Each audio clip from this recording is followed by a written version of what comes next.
Star Trek Picard Season 3, Episode 7, Dominion is here. And boy, I need some Zoloft after this episode. I'm so sad. Leave me alone. Pop Tot, what did you think of this episode? I completely agree with you. I just, there's a certain level of bleakness and anxiety just riddled in this entire episode. I warned you. It would end this way. Basically, I almost feel like because we obviously get to see the next two episodes and not given out too much about the next episode, this episode's a builder for the next episode, but it is no less entertaining and at the same time just riddles your mind with anxiety. Yeah, these two episodes that we were thankful to see, 7 and 8, these two episodes are kind of like the rest of the season, how everything goes together like an arc. 7 and 8 work together better, like in a two-parter, but this is where the anxiety it's definitely nail-biting throughout. Agreed.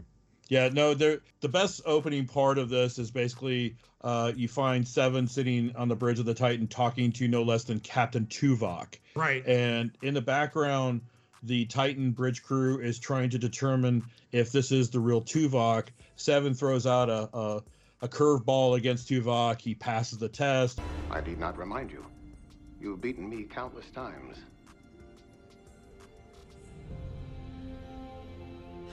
Then you hear that glorious Voyager music. It sounds so good.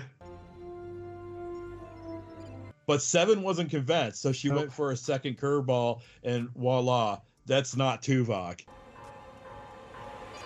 Vulcan look to that diabolical look was pretty cool. Yeah, I was super excited. Tuvok is one of my favorite characters from Voyager, and seeing him back was great. Yeah, this episode, man, it just filled with so much stuff. So let's talk about some of this other moving parts in here. You got Beverly and Picard trying to figure out the morality of coming up with something that they can detect and combat the new form of the changelings. She literally talks about the morality of it. Exactly. I know we're desperate, but I am concerned about crossing a line. Picard coming up with a way to capture them. I have a little bit of a confusion in this. They're trying to bring, basically, they're being hunted. They know they were being hunted down by Vadic and the Shrike. They use a Picard-esque trap to look like the Titan had gotten engaged with in combat with a Vulcan ship. Right. And Vadic comes upon them and they lure her onto the ship so they could trap her. I just didn't know where they got the Vulcan ship. That kind of threw me off a little bit. I guess maybe because at this point we had seen that Picard had run through all the allies and sources, so maybe his back was against the wall. But I don't think it's necessarily a great idea to invite a villain or your enemy on the ship when you don't know a whole lot about them. And Beverly says that. Beverly tells him, Picard at one point. And if we allow her to slip out, she will take our son.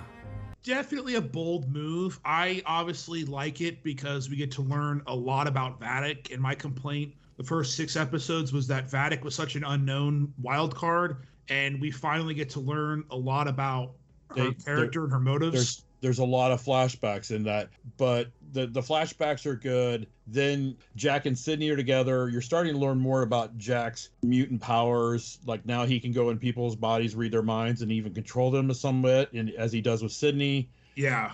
And it seems like a foolproof plan, but they have a wild card. They have Lore, right? Yeah, right.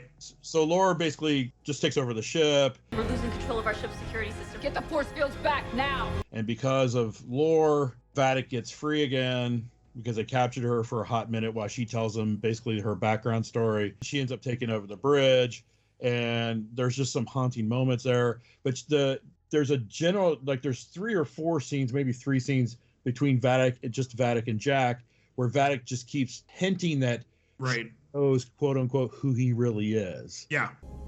It'll be so much better to show you than to tell you. The Jack stuff remains really interesting to me because I don't know how I feel about it. I've said that before, but he has telepathy and he can basically mind control, and they've been kind of building up this kind of oneness of Jack that doesn't feel particularly Star Trek to me.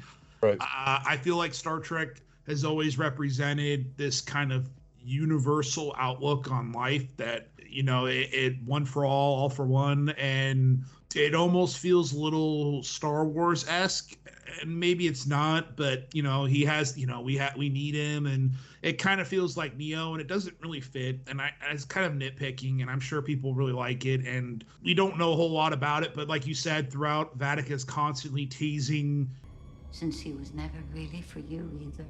who he is or what he is, including ending the episode on, It's time you learned who you truly are. So my favorite part of this episode, there's probably my number one favorite part, because there's a few favorites, is Geordi imploring Lore. Yeah. Because Lore is shutting down or not helping with the ship, and because of that, Sydney and Jack are surrounded by Vadic's goons, and Sydney's getting her ass kicked. And Geordi is trying to flush Data out, and LeVar Burton just does an amazing job of getting emotional. God damn it, Lord, let her go! Pleading with Lore. When you die, you broke me. Yeah, to begging. Begging Lore, please, you're my friend, don't do this, because his daughter's about to get killed. And that was just a really good, intense, emotional scene. Yeah, he was getting super emotional, and he's like screaming at Lore and all that, and he was trying to plead to the inner Data that is being controlled, and it was really great. Kudos to Gates McFadden for her acting when she's around Vadic, and when she's literally telling Vadic, I took an oath to do no harm, but you should know I am rethinking that promise. Gates just does a wonderful job, more so than any of the things that she did in Next Generation. She really flushes out the character in this scene. Yes, I think I'm losing my compass. I really love the entire interchange, the interplay between Picard, Crusher, and Vadic. The Federation took my family. Now I will take yours. And Vadic, we were going through her testing, and basically the Federation wanted to test them and make basically a sort of super soldier spy. Perfect, undetectable spies, able to drop into any species and spread chaos. And they evolved, which I could see some people having issues with because it is dark and seedy, but we must remember that Section 31 does exist. One of my favorite lines in the episode, which is super simple, mainly just comes down to the acting, is Picard says, "I didn't know." I didn't know. And the way it sounds so sad. I didn't know.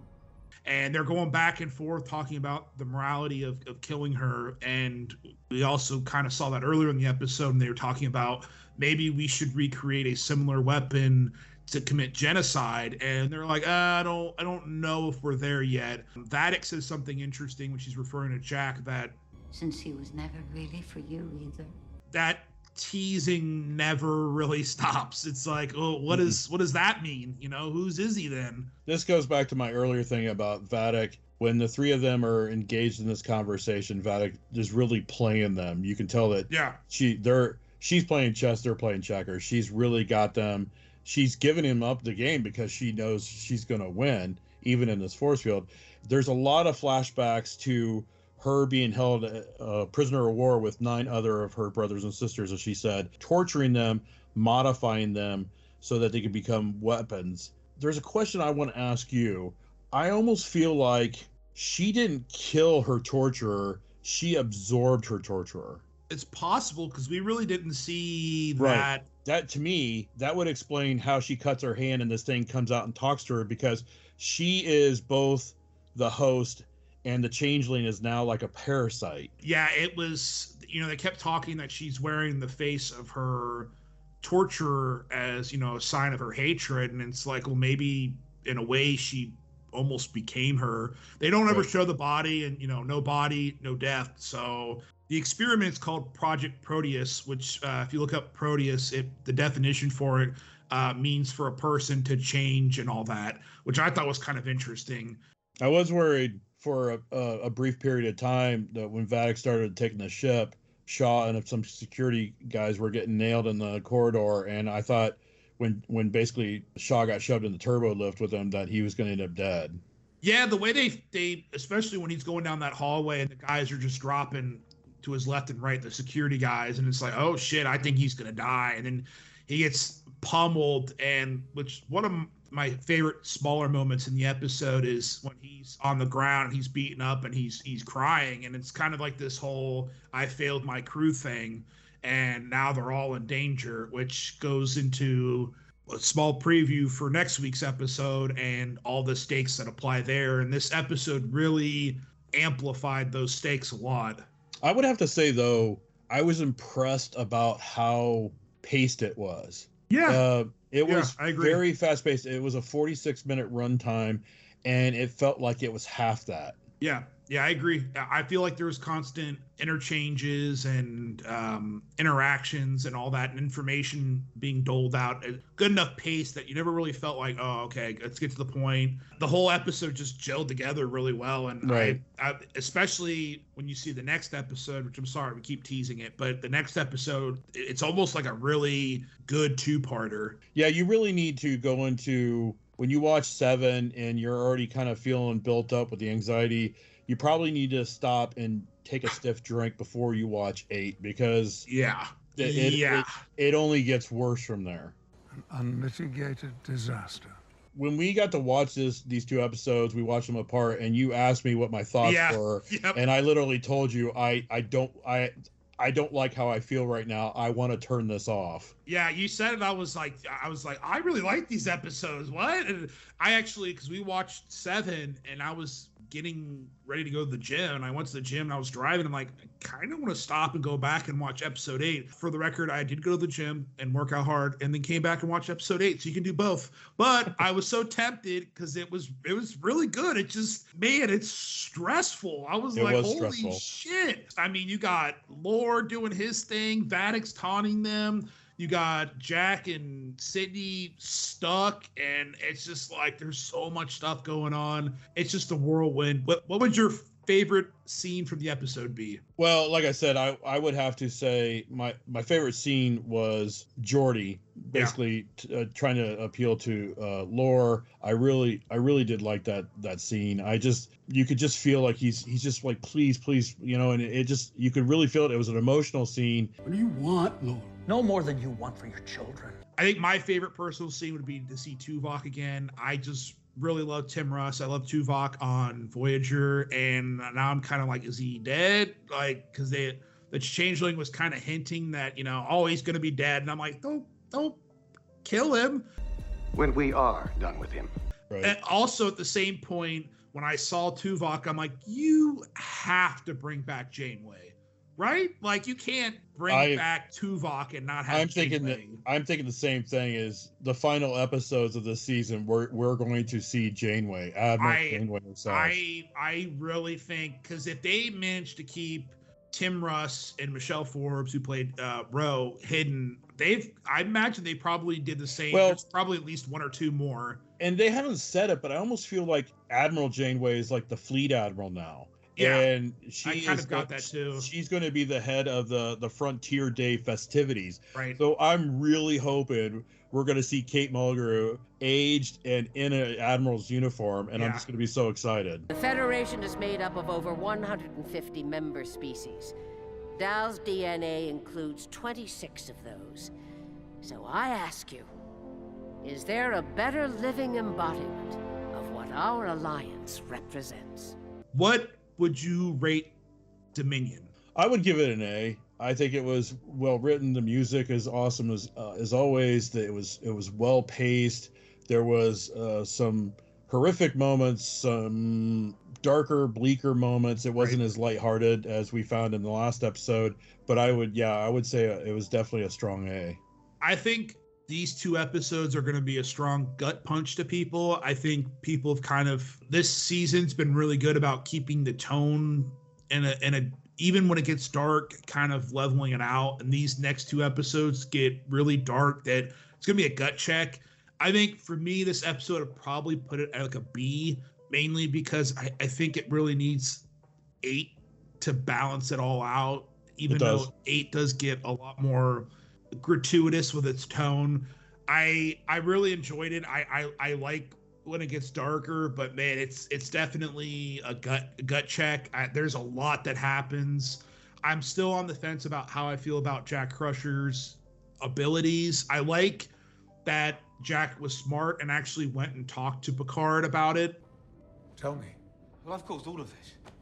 I'm definitely a firm B on it, and I am super excited to talk about next week's episode, which might be my favorite. I agree. But overall, thank you guys so much for watching. Please subscribe, smash the like button, and comment. Do you think Admiral Janeway will be in the next 3 episodes? Because you guys haven't seen 8, so she might be in 8. I don't know. I know, but you don't. Right. But she's not. She's not in episode 8. But Spoilers. let us know. Spoilers. But let us know in the comments if you want to see Admiral Janeway. We will see you guys on the next week. Bye, Talks. Bye, guys.